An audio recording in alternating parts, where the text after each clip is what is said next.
kita ibaratkan negara kita ini dengan seseorang yang sedang mengalami patah tulang di kakinya, akan tetapi tidak fokus terhadap pemulihan terlebih dahulu, malah memaksakan diri untuk melaksanakan aktivitas lari.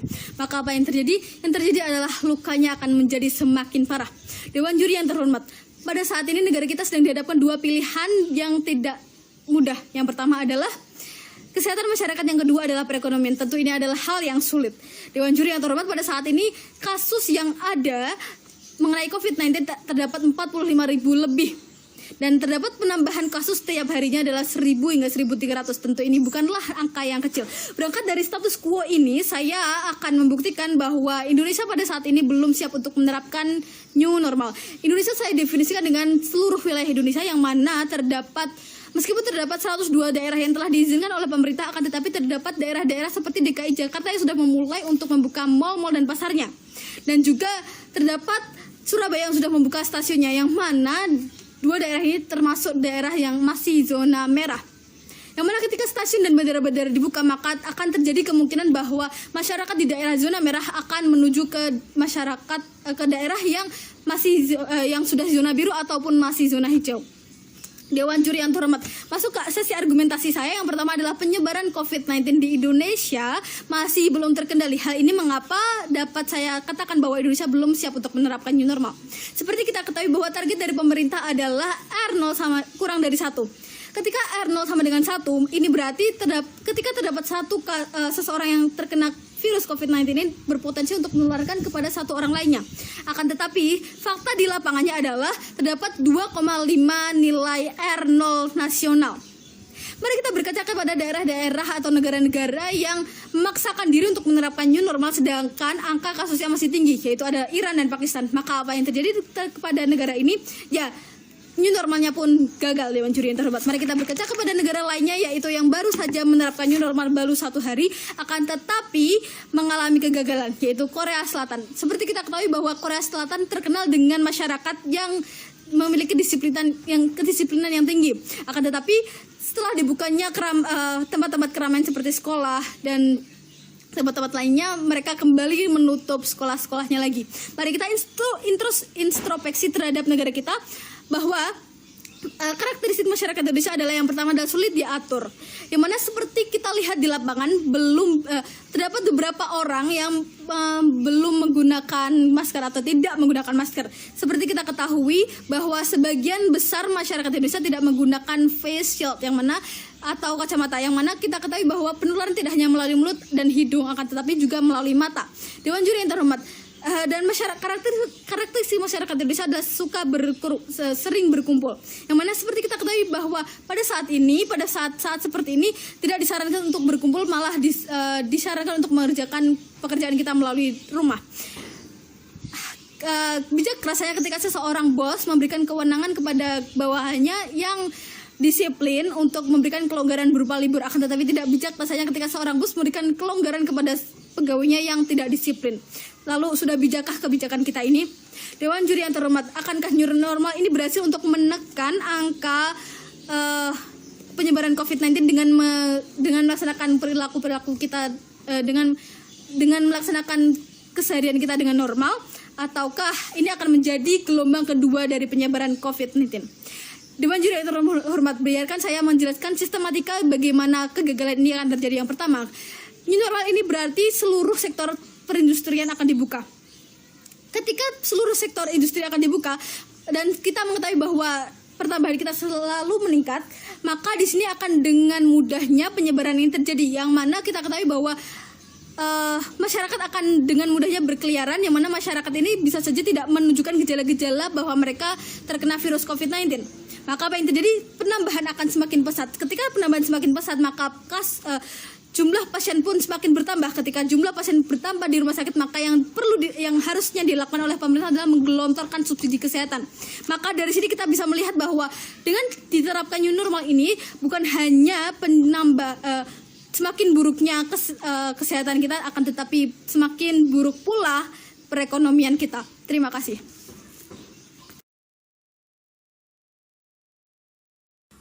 Nampaknya pembicara pertama dari tim Pros sangat polos dalam membawakan kasus ini, Dewan juri yang terhormat, dan izinkan saya sebagai pembicara kedua dari tim Kontra untuk membawakan kasus ini dalam dua sesi. Yang pertama adalah sesi rebuttal, dan yang kedua adalah sesi argumentasi Dewan Juri yang terhormat.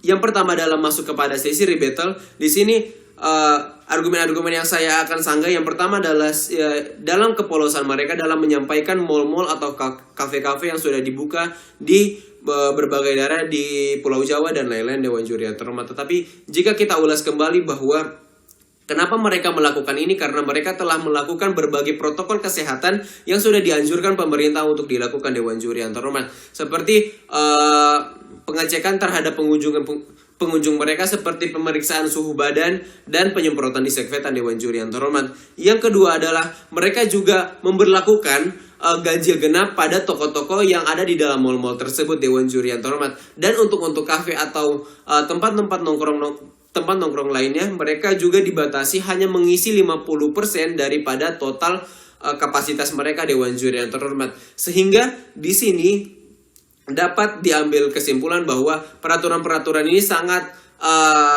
berperan untuk penurunan kasus-kasus corona di Indonesia Dewan Juri yang terhormat. Yang kedua adalah sedari tadi data yang sudah mereka ambil, mereka hanya membawakan data-data R0 secara nasional Dewan Juri yang terhormat. Tetapi jika kita ulik kembali bahwa Indonesia adalah negara yang luas dengan berbagai tingkatan penanganan corona tersebut Dewan Juri yang terhormat.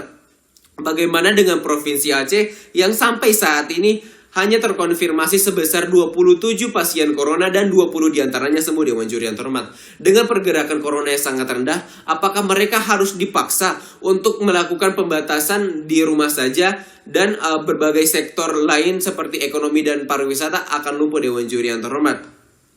Masuk kepada sesi argumentasi. Argumen pertama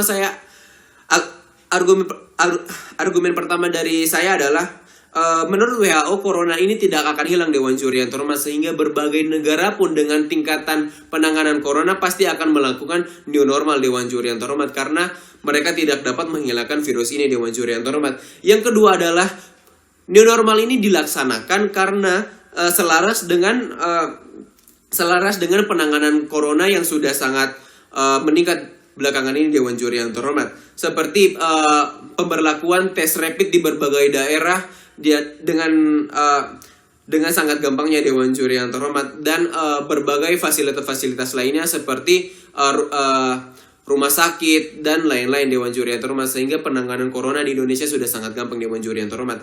Yang ketiga adalah yang menjadi titik berat pada perdebatan kali ini, yaitu dari sektor ekonomi Dewan Juri yang terhormat.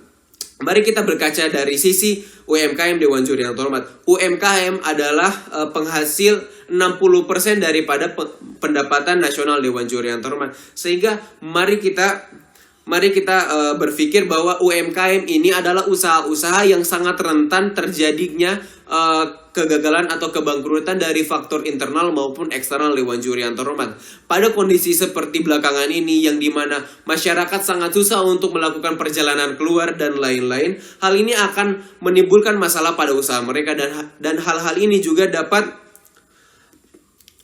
membuat mereka gulung tikar atau bangkrut Dewan Juri yang terhormat. Yang kedua adalah dari hal ini pajak suatu negara akan turun. Yang kita ketahui adalah pajak ini dihasilkan dari penghasilan usaha-usaha dari suatu negara Dewan Juri yang terhormat, sehingga jika usaha dari suatu negara itu turun, maka pajak dari suatu negara itu akan turun pula Dewan Juri yang terhormat. Dari kompas.com bahwa pada kuartal pertama 2020 terjadi penurunan 2,5% daripada pajak nasional Dewan Juri yang terhormat, dan akan berkembang jika kondisi-kondisi ini tidak diperbaiki Dewan Juri yang terhormat. Sehingga dari argumen-argumen yang sudah saya sampaikan, sudah sangat patutlah kita memberlakukan new normal Dewan Juri yang terhormat, sehingga goals kami untuk mengembangkan Indonesia untuk menuju new normal telah tercapai. Mungkin itu saja, terima kasih.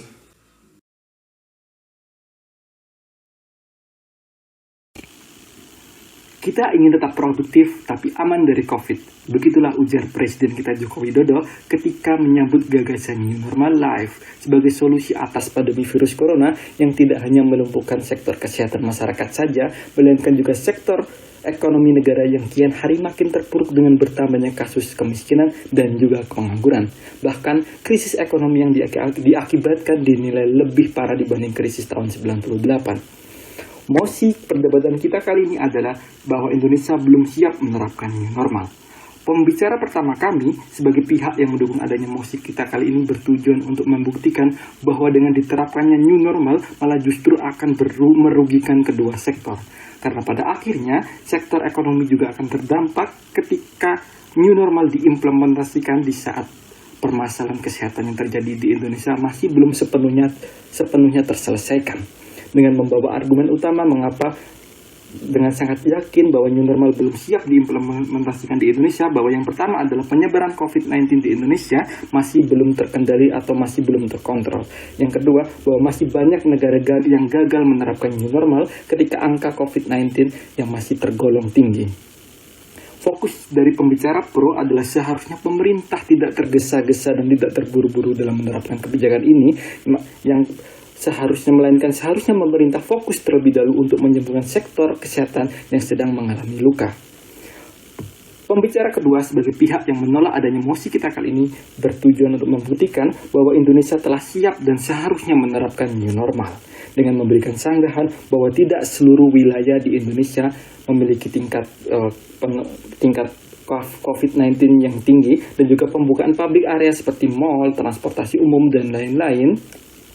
Sangat memperhatikan protokol kesehatan seperti memberikan pembatasan kapasitas dan juga aturan-aturan yang sangat ketat guna untuk menangani penyebaran virus corona. Dengan membawakan 3 argumentasi utama yang dibawakan meliputi yang pertama, bahwa virus corona ini tidak akan pernah hilang dari muka bumi, yang pada akhirnya juga seluruh negara juga akan menerapkan new normal. Yang kedua, bahwa kesiapan penanganan COVID-19 masih di Indonesia yang sudah sangat memadai. Yang ketiga adalah sektor ekonomi yang semakin hari kian terpuruk. Jika negara kita anggap sebagai sebuah keluarga dan masyarakatnya adalah sebagai anak-anaknya, maka pemerintah adalah sebagai orang tua. Orang tua yang seharusnya bijak dalam mengambil langkah agar tidak salah dalam menentukan arah. Maka dari itu, kita bisa ambil pelajaran dari perdebatan kali ini untuk sekali lagi pemerintah khususnya untuk meninjau dari segala arah. Apakah new normal memang seharusnya diterapkan atau memang belum saatnya? Terima kasih.